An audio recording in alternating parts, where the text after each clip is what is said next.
أعوذ بالله من الشيطان الرجيم بسم الله الرحمن الرحيم الحمد لله رب العالمين والصلاة والسلام على أشرف الأنبياء والمرسلين سيدنا ومولانا أبي القاسم محمد وعلى أهل بيته الطيبين الطاهرين المعصومين المظلومين الغر والميامين ولعنة الدائمة الباقية على أعدائهم أجمعين من الآن إلى يوم الدين.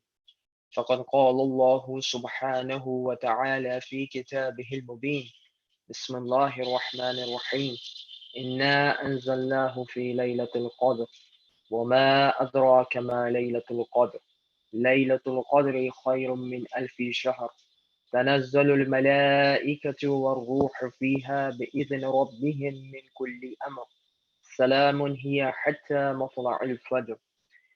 So أعظم الله أجورنا وأجوركم باستشهاد أمير المؤمنين عليه الصلاة والسلام وجعلنا وإياكم من الطالبين بالثارئين مع إمام الهدى inshallah.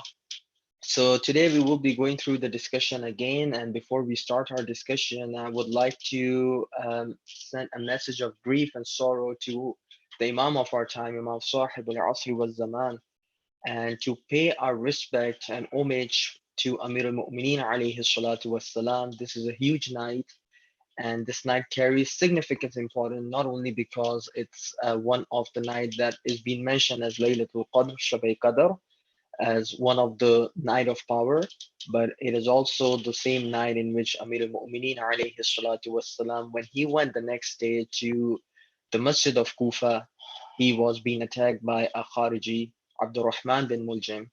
And this is the same night in which Amir al-Mu'mineen alayhi salatu wassalam was praying to his Lord, praying to Allah Almighty. And the next day when he went, he was brutally injured, and that led to his martyrdom. So inshallah, I will be touching a little bit about it, inshallah, about this specific thing and in the later part of my presentation. But I would just like to start the presentation with defining and continuing with the topic that we have been going through, which is the topic of Night of Power, Laylatul Qadr. So we discussed the importance of it in the light of Quran and the traditions of Ahlul Bayt alayhi salatu wassalam regarding it yesterday. Now today the discussion just gets little academic, so we want to touch the historical aspect too and the difference of opinion which are within the Sunni school of thought and Shia school of thought regarding what night is Laylatul Qadr. You see, like generally Sunnis are seen as celebrating it on the eve of 27th of month of Ramadan. The Shias generally would try to do that on 19th, 21st, and 23rd, and more specifically on 23rd of month of Ramadan, the 23rd night. So inshallah, we will be going through some of the discussions that revolve around this area, and then we will be coming to the practical aspect too, this night too, and what are the spiritual benefit that we can look forward to achieve in this important night. And we will conclude, inshallah, our presentation with some of the words for Amir al-Mu'mineen alayhi salatu wassalam. And inshallah, I pray to Allah that He makes this night really beneficial and really productive for you, for all of the mu'mineens, and for me too, and my family too, and all of your family. And may Allah make it as an opportunity to get closer towards Him, and also a source to get closer towards the wilaya of Ahlul Bayt alayhi salam, obviously, because this night carries a significant importance when it comes to our relationship with the Imam of our time. So the discussion comes around that what night actually it is, right? The Sunni school of thought, they have difference of opinion on it. Now, if you go to Ibn Hajar, so some of the books that I will be quoting, inshallah, so this will be hopefully would be not really uncommon to you because I have quoted some of it in previous nights too. But inshallah, I'll just reiterate it if I have to bring more, explanation regarding that. So the first reference is from Fath al-Bari. Fath al-Bari is a commentary of Sahih al-Bukhari by Ibn Hajar al-Asqalani. Ibn Hajar mentions different opinions regarding what night it is actually, according to Sunni school of thought. So first opinion is that it might be any night in the year. So it is not a specific night in the month of Ramadan, or it's not one of those specific nights, or 3 nights, or 5 nights that we do on like at the end of Ramadan. It is any night in the year. And this opinion is quoted by Abdullah bin Mas'ud. And one of the quotation from Ibn Abbas, which is not entirely correct, but this is what is being quoted. Ibn Abbas and Ikrama and Abu Hanifa. Abu Hanifa, remember, is the founder of the madhab of Ahnaf, and is one of the four most important imams of fiqh when it comes to Sunni fiqh. So Abu Hanifa and others are of this opinion that it is any night in the year. Then a second opinion comes in, which is that Allama Qurtubi in his book Tafsir al-Qurtubi, when he is discussing Surah al-Qadr, and when he comes to this topic, in volume number 10, page number 96, he discussed that some of the Sunni scholars believed it only happened once in lifetime. Yani it only happened once in the whole time that it's being created, like from the time the earth was created all the way to the day of judgment. It just happened once and it never happened again. Now, again, this opinion is not generally being accepted. Neither the first opinion nor the second opinion is being accepted. The general Sunni view, as mentioned by Qurtubi, is that it happened in the month of Ramadan. Now, going to the next slide, now discussing it more, that what actually is, what dates actually are being mentioned by Sunni scholars when it comes to the month of Ramadan. Can we go to the next slide? So the dates that are being mentioned are the first of night, as being mentioned by Abu Zar'ain al-Uqayli. Can we go to the next slide, please? He mentions this information that in Fath al-Bari, volume number 4, page 100, page number 310, he mentions that the first of night of month of Ramadan is actually the night of power, or Laylatul Qadr, the first night, right? There is another opinion. The other opinion is the eve of the Battle of Badr, which is what? Which is 17th of Ramadan, right? So the 17th of Ramadan is actually, the eve of it is the night of power, is Laylatul Qadr, right? This opinion is mentioned by Hassan al-Basri. Hassan al-Basri is a really famous scholar, is also known for his contribution towards tasawwuf, towards Sufism. And this opinion is held by Ibn Ishaq. Ibn Ishaq is, again, a really famous historian and has written a lot about history and other books. And this opinion is also mentioned by Ibn Zubayr. So I'm quoting Tafsir al-Qurtubi, volume number 10, page number 96. The third opinion is that it is among the last 10 nights of month of Ramadan. And this is again from Tafsir al-Qurtubi. And inshallah, there are some glitches. Yeah, so you can see, yeah, please go to the next one. Yeah, thank you. So Tafsir al-Qurtubi, volume number 10, page number 96, it is mentioned by Malik. Malik is again one of the famous among the top four Sunni scholars of fiqh. Likewise, Shafi'i, another top four Sunni scholars of fiqh. Awza'i, Awza'i is called the Imam of who? Imam of Sham, Imam of Syria. He was really knowledgeable and is one of those scholars that have been quoted on and off by different Sunni scholars. And Abu Thawr and Ahmad bin Hanbal. Ahmad bin Hanbal is the fourth scholar among the top four Sunni scholars. So these people, or these fuqaha, mentioned that according to Tafsir al-Qurtubi, that Laylatul Qadr is among the last 10 nights of month of Ramadan. So what we started was that it can be either night throughout the year from Abu Hanifa and Ikrama and Ibn Abbas, etc. Then we came to the opinion it just happened once in the whole ages. Whenever the earth was created till the day of judgment, it only happens once and it won't be happening again. Then we came to a little more commonsensical view, which is that it happened once and it happened in the month of Ramadan. And there's a difference of opinion whether it happened on the first eve of 17, which is the eve of Battle of Badr, or the last 10 nights. A discussion comes in, what are those 10 nights? Like, what specifically the dates are to be looked upon? If we go to the next slide. So the first opinion that I'm giving is from Shafi'i. The next slide, when we go there.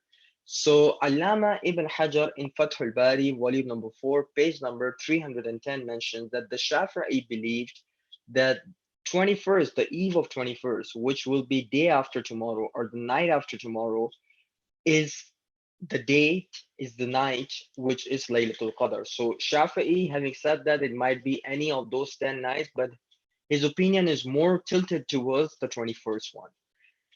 Now, the second opinion, which is what we believe, is the 23rd of night, right? And this is mentioned by Abdul Razak in his book Al Musannaf, volume number 4, page number 239 to 251. So he's mentioning different opinions.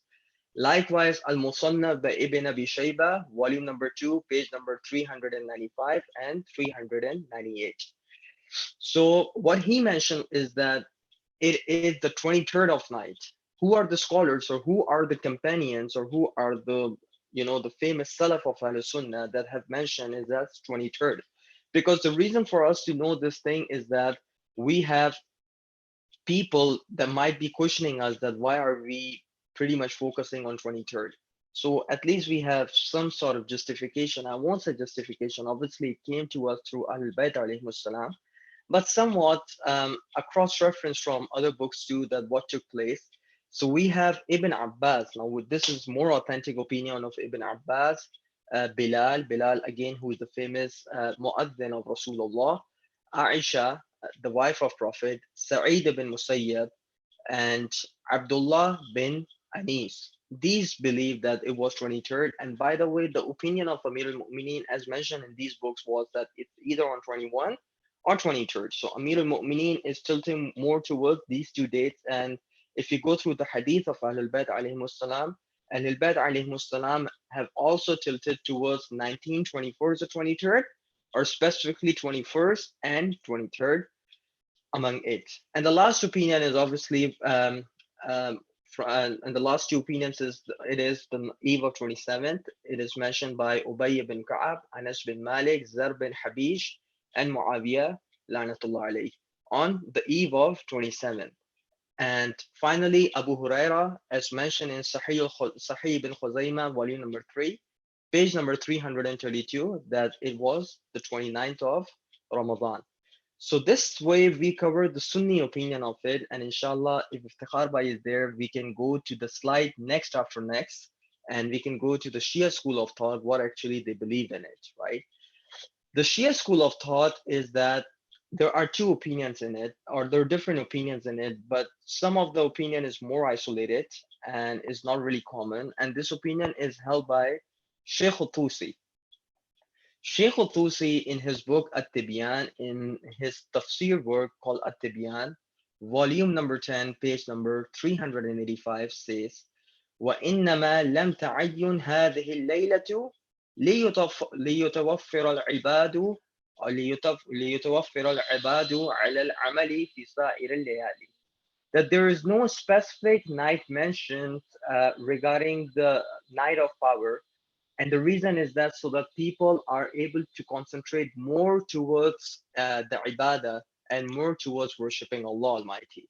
So the reasoning by Sheikh Tusi, one of the isolated opinion I would say from Sheikh Tusi, as mentioned in his book Tibyan, is that it can be any night, and we should be looking forward to do the ibadah as best as we can, imagining that any night can be the Laylatul Qadr, so that we are not, we don't only focus on few nights, we are focusing on every night and doing the ibadah that is required by us. And even this opinion is even held even till now by some of the Shia scholars too, but those are pretty much really isolated opinion. It is a really isolated one, but we will go towards more orthodox opinion, which is that it might be on either the eve of 19th or 21st or 23rd. And more importantly, like as mentioned by Sheikh Saduq in his book, that we are more towards the opinion that it happened on the eve of 23rd. But the reason I'm mentioning all of the opinions on all the narrations is that so that we are pretty much clear that what should be our responsibility. And if we are focusing on 23rd, it doesn't mean that the other nights like 19 or 21st or 23rd doesn't carry the same importance, right? They might differ in some ways, or another when it comes to the hajam or the importance of it. But ultimately, Ayyam alayhi salam have recommended us to do ibadah in all 3 nights. The first tradition that I have is from Al-Kafi, which is penned by Shaykh al-Kulaini. So Shaykh al-Kulaini in his book Al-Kafi in volume number 4, page number 160 mentions a hadith from Imam Sadiq alayhi salatu wassalam. قال في ليلة 19 من شهر رمضان التقدير وفي ليلة 21 القضاء وفي ليلة 23 إبرام ما يكون في سنة إلى مثلها لله جله ثناه يفعل ما يشاء في خلقه. So Imam mentioned a really beautiful point. Imam said that on the eve of 19 is the decision, right, from Allah Almighty.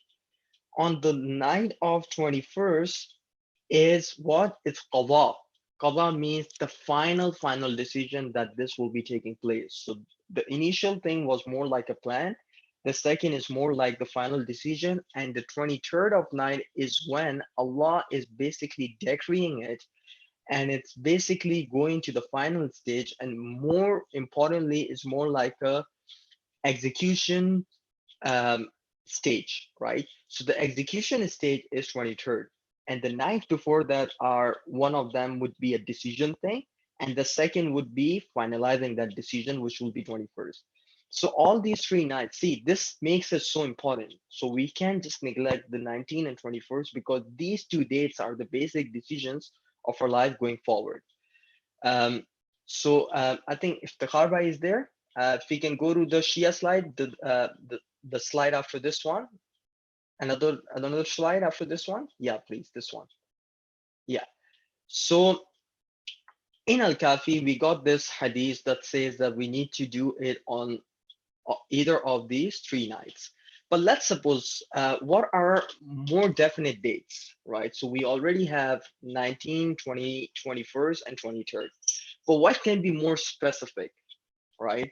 So there are 2 dates which are given by Ayyam alayhi salam again, which are really specific, and within it will be 23rd. So that tells you the importance, like why our community puts more important on the eve of 23rd, right? So the hadith goes in Amalla Yahzarul Faqih, volume number 2, page number 103 by Shaykh al-Suduq. And this hadith is quoted by Sufyan. Sufyan is quoting from whom? Imam Sadiq alayhi salatu wassalam. He says, what are those nights in which we would expect that this is the night of power or Laylatul Qadr? So Imam said the eve of 19 or eve of 21st or eve of 23rd. So he says, فَإِنْ أَخَذَتْ فَإِنْ أَخَذْتُ إِنسَانَ الْفِطْرَةَ أَوْ عِلَّةً, right? فإن أخذت إنسان الفطرة أو علة مع المعتمد عليه من ذلك.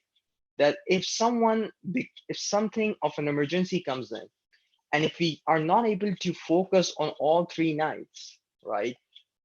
Like it might be someone being, is having some problem regarding illness, or someone might be having some other issues, like a lot of people like us, we have to go for job and it's really difficult for us to focus on these 3 nights. What is the most important date that we should focus upon? So Imam said ثلاثة وعشرين. Imam said the eve of 23rd. So you see that Imam first gave us the break for 19, 21st, and 23rd. And then at the end, he says, if you are not able to do it all 3 nights, then you can do on which night? The eve of 23rd. Now, there's another hadith by Shaykh al-Suduq, and this hadith is mentioned in book Al-Khisal, page number 519, in which there is a narrator called Hassan. عن حسان بن مهران عن أبي عبد الله عليه السلام قال سألته عن ليلة القدر فقال التمسها ليلة 21 وليلة 23. That someone asked Imam that what are those nights that I should look forward for Laylatul Qadr, or for the night of Qadr, for the night of power. So Imam replied, try to focus on the night or the eve of 21st, or the eve or the night of 23rd.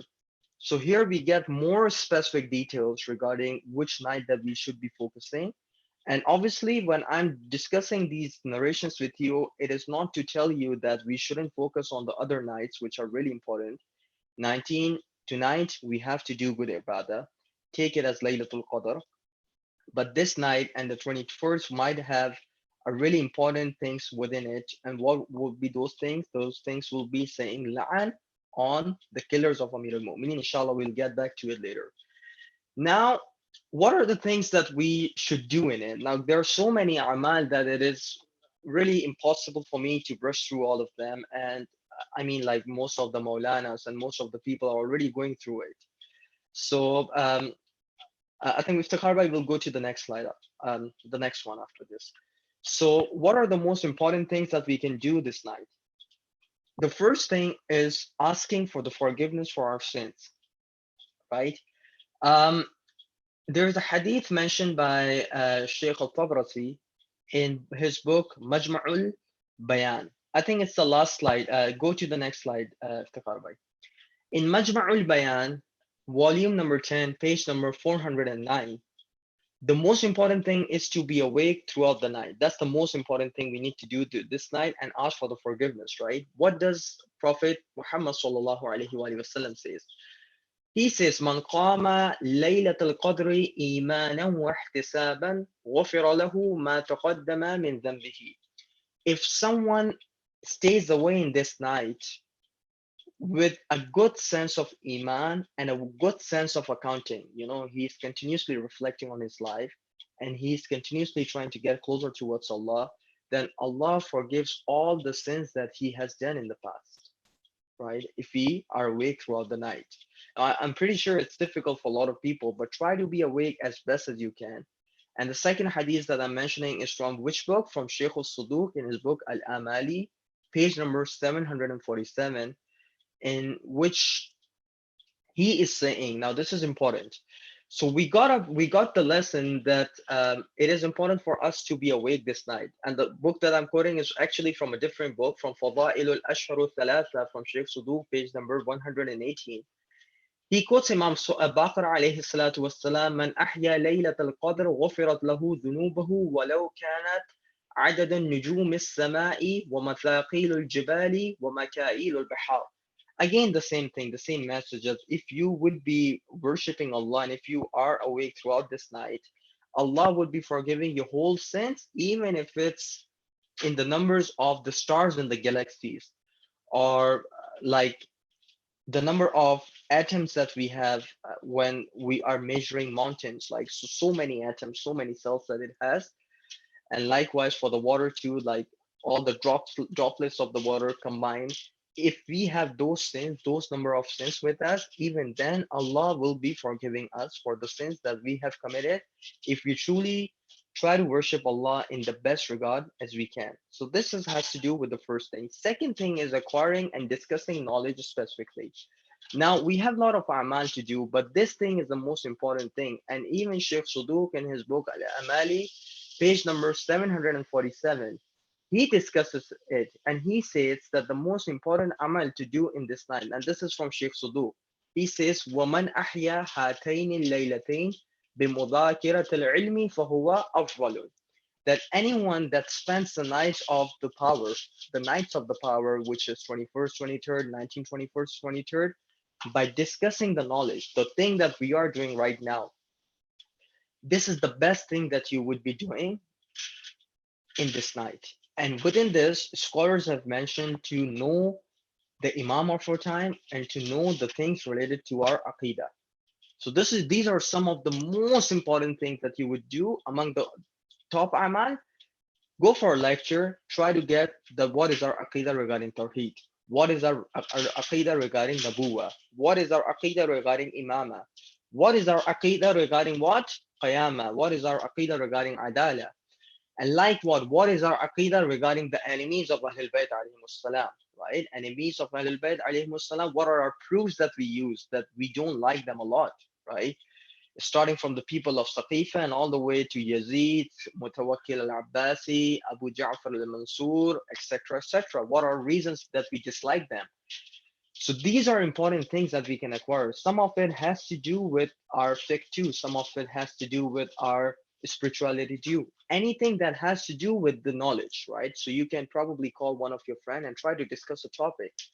You both will be able to gain some knowledge. Why is it important? Why knowledge is focused a lot? So we go into a hadith as mentioned by Wasa'il al-Shi'a by Sheikh Amili, and it's also mentioned by Sheikh Suduq in his book Al-Khisal, volume number 1, page number 4, and Wasa'il al-Shi'a, volume number 20, page number 358. And the hadith goes from Imam Sadiq alayhi salatu wasalam, and he quotes Amir al-Mu'mineen, and Amir al-Mu'mineen is quoting Rasulullah. What does he quote? فضل العلم أحب إلى الله من فضل العبادة. That the acquiring the knowledge or getting the knowledge or just the knowledge is more beloved to Allah than what? Than just merely worshipping Allah. وأفضل دينكم الورع. And the best among you that has the best deen is the one that is more fearing towards Allah Almighty, that has more fear and that has more presence of Allah in his life. Likewise, Sheikh Kulaini mentioned in his book Al-Kafi, volume number 1, page number 33, and he mentions the hadith from Imam Bakr and Abu Hamza Thumali. Abu Hamza Thumali is the same narrator that you're reading the dua of Abu Hamza every night or every sahar, every in the month of Ramadan. He says that قال عالم ينتفع بعلمه أفضل من 70,000 عابد, that an alim or a scholar through him the people are benefiting from his knowledge, right, is greater than 70,000 worshippers, right? So see that here we're not comparing. Obviously, everything has its own importance and its own. Uh, we have our own duty to look after everything, but the most important thing that you can do and to focus on yourself is getting more knowledge. And not only in these nights, the best thing you can do is to take a vow with Allah and to say that, oh Allah, this night I am renewing my vow.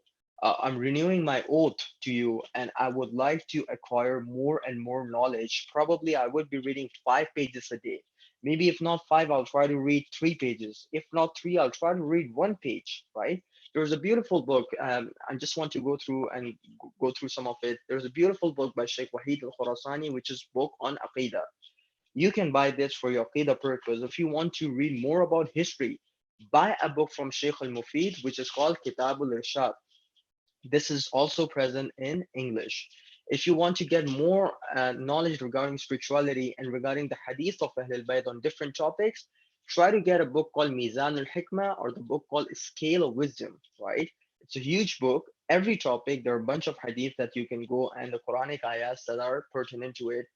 Likewise, if you want to read more about like what has happened, what Ahlul Bayt alayhi salam, how were they being treated, and how do we prove our aqidah from different books, then you can go through a book called Peshawar Nights. Peshawar Nights. All of these are, I think, so online. So if you go through them, these books should be online. Peshawar Nights is one of the beautiful books, and books from Sheikh Tajani Samawi, and there are some other books. There's a wonderful brother that converted to Shia Islam. His name was Tayyab Ulawi. Tayyab, he was one of my friends, and he has written some beautiful, beautiful books. If anyone wants the link, they are present on al-islam.org. Read his books. May Allah bless him. And unfortunately, he's not with us anymore, but he was one of the most prolific writer I've gone through, and I remember him in this night. He was a really beautiful brother. So if you want to read about these things, then you can read about then you can go on al-islam.org and can download these books, or you can go to shiapan.org, shiapen.com. It's one of the most beautiful websites that are on these topics. So with this, I conclude my presentation, but with the last thing, which is about specifically for my Mawla, for Amir al-Mu'mineen alayhi salatu wassalam. In this night, we are told that it's recommended to say, Allahumma al'an qatalata Amir al-Mu'mineen. That, oh Allah, send your la'an, right? Take your rahmah away, take your blessing away. From whom? From the killers of Amir al-Mu'mineen. What does it mean is that if they are already in azab, and they are now, then may Allah increase the azab that they're going through. Why is it so important to send la'an upon the killers of Ahlul Bayt? Be it Sayyidah Zahra salamullah alayha, be it the killer of Imam Hassan who was Muawiyah, be it the killer of Sayyidah Zahra salamullah alayha, that were the people that orchestrated the event of Saqifa and that usurped the right of Sayyidah Zahra, the Fadak, right? Likewise, the killer of Imam Hassan, who was Muawiyah bin Abi Sufyan, killer of Imam Hussein, Yazid ibn Muawiyah, right? And likewise, Abdul Malik ibn Marwan, Abu Ja'far al-Mansur, and all these zalimeen that have gone through it, we need to ask Allah to send their line upon them. And why specifically Amir al-Mu'mineen? So we have a hadith in Sunni literature, and it's mentioned by Allama al-Bani. Allama al-Bani is one of the contemporary scholars. He mentioned and said this hadith sahih. This hadith he mentioned is in Silsilatul Hadith al-Sahihah, volume number 3, page number 78, in which he says, أشقى الأولين عاقرة الناقة وأشقى الآخرين الذي يطعنك يا علي وأشار إلى حين يطعن. That, O Ali, Rasulullah is addressing Amir al-Mu'mineen, and Rasulullah said that the most wretched person among the people that came before you, Ali alayhi salam, was the person that killed the Naqa of Salih, that killed the camel of Salih, alayhi salatu wassalam. He was the most wretched among the people that went before you. And the most wretched person among the later people is the one that will be killing you, Ali. And they will be striking you where? And then he pointed out towards where he would be struck, where he would be, where he had to confront the sword, right? This hadith, when Allama Albani mentions, Allama Albani says, Al Hadith al-Sahih, right? Likewise, Ibn Hajar al-Asqalani in his book Fath al-Bari, volume number 7, page number 92, says that this hadith is quoted by Asnadin Jayyid, right? Bisnadin Jayyid, which means a really authentic chain, right? With this, we conclude our presentation today. Because of that, I just wanted to have few words regarding Amir al-Mu'mineen. With this dua, inshallah, that you remember all of us, my family, and all the Mu'mineens, and Imam Sahib al-Zaman, and myself in your duas, inshallah. And likewise, I pray to Allah for you all.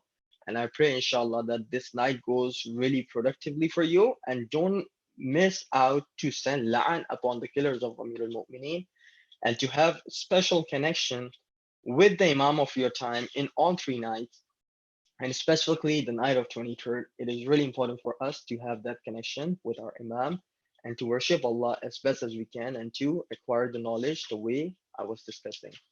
وصلى الله على محمد وآله الطاهرين.